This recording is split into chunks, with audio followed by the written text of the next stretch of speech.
एक स्पेस और जहां पर पिछले कुछ दिनों से एक्शन बना हुआ है और सरकार की तरफ से भी काफी सारे डेवलपमेंट्स आ रहे हैं। कोल शॉर्टेज, कल भी एक समीक्षा बैठक हुई है, क्या यहां पर फैसले निकल कर आए हैं और क्यों रखना है कोल और पावर स्टॉक्स को आपको फोकस में, जानते हैं इसके बारे में कुशल की तरफ से। कुशल बताइए।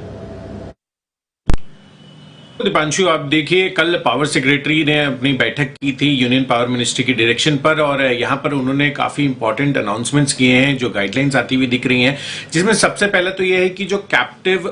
कोल माइन कंपनियों के को लक्ष्य का करीब 85% से ज्यादा कोल उत्पादन करने के लिए एक हफ्ते का समय दिया गया है। देश में देख ही रहे हैं हम कि कोल की शॉर्टेज जो है किस कदर बढ़ रही है, और उसका कहीं ना कहीं इम्पैक्ट जो है पावर की जो कीमतें हैं जिसका इस्तेमाल जो है आपको अब बढ़ता हुआ दिख रहा है, जिस तरह से अनलॉकिंग होती हुई दिख रही है अक्रॉस इंडस्ट्रीज। तो आदेश का पालन नहीं करने पर राज्य और साथ ही जो जनरेशन कंपनियां हैं उनकी सप्लाई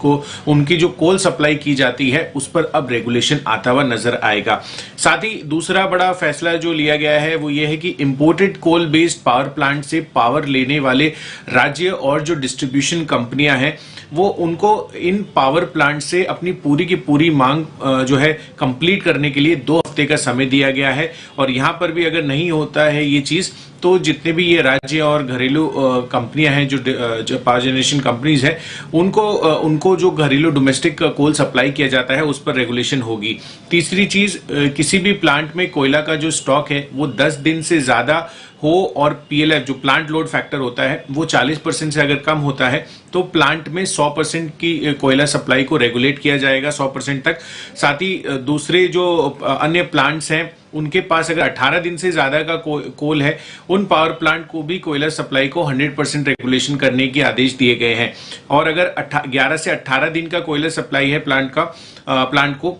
तो और passenger load factor, plant load factor जो है वो 40% से ज्यादा है, तो वहां पर 50% ये ब्रैकेट रखा गया है। तो ये 3 इंपॉर्टेंट अनाउंसमेंट्स पावर सेक्रेटरी के बयान में आती हुई नजर आई है। और हम लार्जली देख ही रहे हैं कि काफी सारी जो कोयला उत्पादक कंपनियां हैं, चाहे आप कोल इंडिया लीजिए या जीएमडीसी, एनएलसी इंडिया, ये लगातार फोकस में बनी हुई है, क्योंकि देश में जिस तरह से कोयला की शॉर्टेज हो रही है उससे इनके लिए जो ई ऑक्शन होते हैं जब, तो यहां पर इनकी काफी अच्छी रियलाइजेशन हो सकती है। साथ ही जो पावर कंपनियां हैं, आपने देखा है कि